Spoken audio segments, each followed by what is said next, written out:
Screen पे एक video देख रहे हैं। ये है सरगई शुइगु, रूस के रक्षा मंत्री। इनसे जब मिल रहे हैं तो किस तरीके से मिल रहे हैं अजीत डोभाल। और ये दूसरा वीडियो देखिए, वांग यी इनसे मिल रहे हैं तो किस तरीके से मिल रहे हैं। बॉडी लैंग्वेज में बड़ा अंतर है। चाइना अब भारत से क्या चाह रहा है?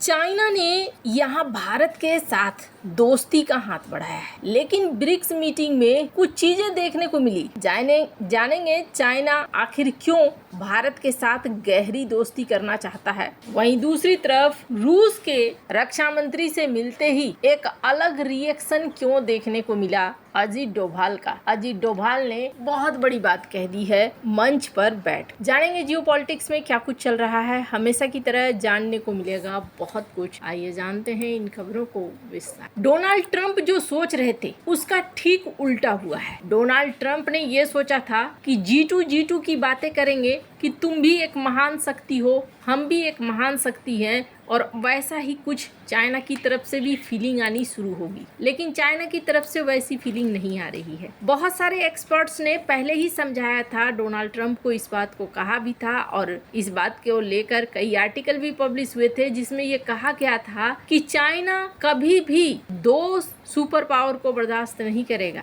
चाइना चाहता है कि वो अकेला रहे और अकेला सुपर पावर ही रहे। अब इसका एक एग्जाम्पल देखिए, स्क्रीन पर आप आर्टिकल देख रहे हैं। चाइना ने 10 अमेरिकी डिफेंस फर्म्स को, जो कि अब तक चाइना से बहुत तरह के कंपोनेंट, हथियार, रेयर अर्थ मटेरियल खरीदा करते थे, अब उनके ऊपर बैन लगा दिया गया है। यानी इन कंपनियों को रेयर अर्थ मटेरियल नहीं दिया जाएगा। इसके पीछे कारण क्या है? ये अमेरिका के ड्रोन मेकर्स, एरोस्पेस फर्म और अमेरिका के अर्थ माइनर्स, इन सब को टारगेट कर रहे हैं। और इन सब को टारगेट करने का मतलब क्या हुआ? ये एक बहुत ही कैलकुलेटेड काउंटर पंच, और ये पूरी तरीके से सोचा समझा हुआ है। पेंटागन ने हाल ही में इस महीने के पहले electric vehicle maker BYD, e commerce giant Alibaba, search और mapping company Baidu, auto maker Nio, इन सब के ऊपर एक्शन लिया और इसका ही उत्तर दिया है कि चाइना के पास अब उत्तर देने की क्षमता है, और चाइना के पास वो सारे हथियार हैं जिसकी वजह से चाइना उत्तर दे रहा है।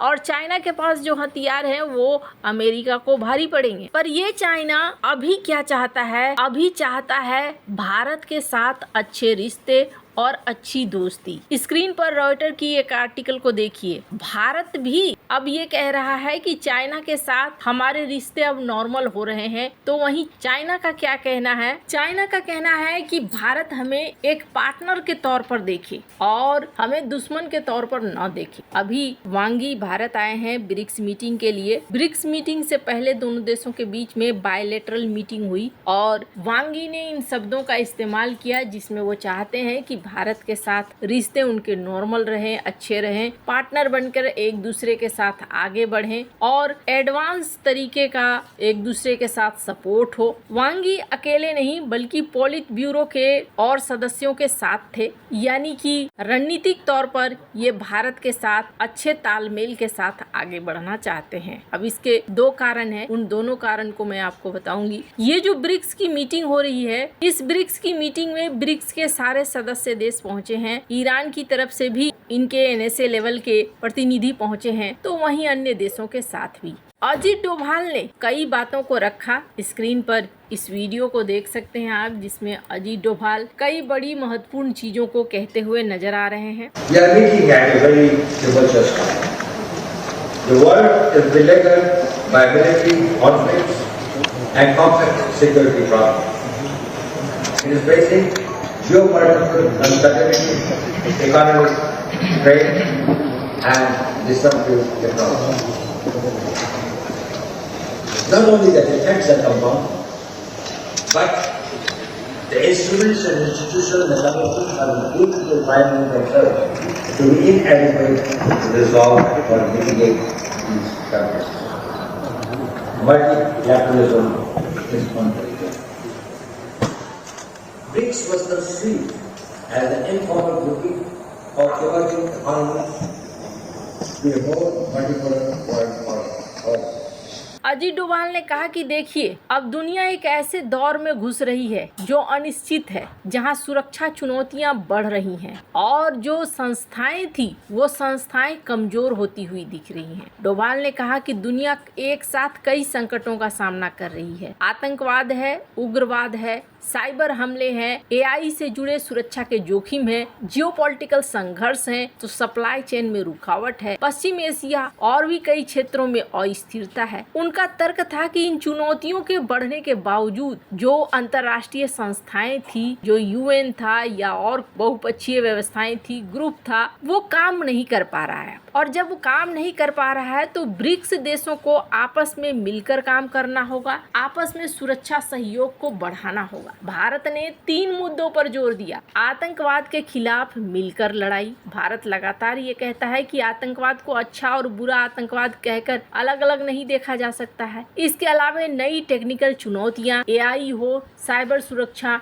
डिजिटल बुनियादी ढांचे की सुरक्षा, और तीसरी सबसे बड़ी चीज है ग्लोबल साउथ की आवाज। ब्रिक्स को विकासशील देशों के हितों के लिए और हितों की रक्षा के लिए बड़ी भूमिका निभानी होगी, ये बात इन्होंने कहा। जब अजीत डोभाल और चाइना के बीच में यानी वांगी के बीच में बायलैटरल बैठक हुई, तब इन्होंने कहा कि हमें व्यापार, वित्त, कानून प्रवर्तन, मीडिया, इन सब में एक दूसरे के साथ सहयोग करना चाहिए और बाउंड्री इशू को पूरे द्विपक्षीय संबंधों में हावी नहीं होने देना चाहिए। इसे उचित स्थान पर रखकर बाकी क्षेत्रों में सहयोग बढ़ाना चाहिए। वांगी का कहना है कि दोनों देशों को एक दूसरे के कोर इंटरेस्ट का सम्मान करना चाहिए और संवेदनशील मुद्दों को सावधानी से संभालना। चीन ने भारत के ब्रिक्स के अध्यक्ष के रूप में काम का समर्थन करने की बात कही और ब्रिक्स के विकास के लिए काम करने की बात भी कही कि हम दोनों मिल कर कुछ ऐसा करेंगे कि विन विन परिणाम हो, आपको भी फायदा हो और हमें भी फायदा हो। अब इसका क्या मतलब है? इसका मतलब ये है, फिलहाल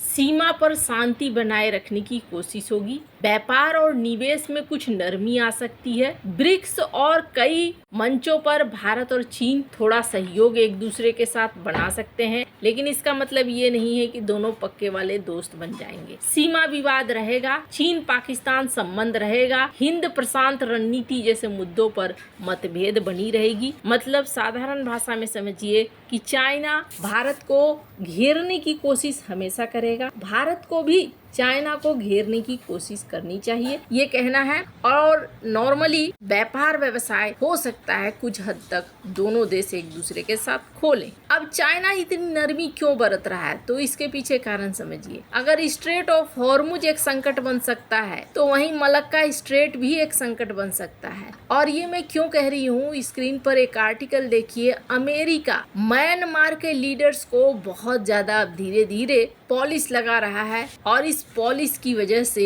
हो सकता है यहाँ कुछ नए खेल देखने को मिले। मलक्का स्ट्रेट एक ऐसा स्ट्रेट है जहाँ से चाइना के लिए समस्या खड़ी की जा सके और चाइना नहीं चाहता है कि किसी तरीके से अगर ताइवान के लिए चाइना बढ़े तो कोई और देश दखलंदाजी करे। वैसे नॉर्मल अगर बात करें तो चाइना और भारत के रिश्ते अगर सचमुच में बहुत अच्छे हो जाते हैं, मतभेद खत्म हो जाते हैं, तो समझ लीजिए कि दुनिया बहुत सुंदर हो जाएगी, खास करके ग्लोबल साउथ, और बहुत तेजी से आगे बढ़ेगी। इनके अलावे दुनिया में और कोई नहीं होगा जो शक्तिशाली तरीके से इस पृथ्वी पर रह सके। इसके पीछे कारण है दोनों के पास अलग अलग शक्तियां हैं। भारत के पास एक अच्छी जनसंख्या है, साथ ही साथ यंग जनसंख्या है और एक बड़ा बाजार है, तो वहीं चाइना के पास भी अच्छे संसाधन, सप्लाई चेन है। आपको क्या लगता है इन सब मामले में, आपकी क्या राय है, कमेंट कर जरूर बताएं। जल्द मिलते हैं अगले वीडियो में नई खबर के।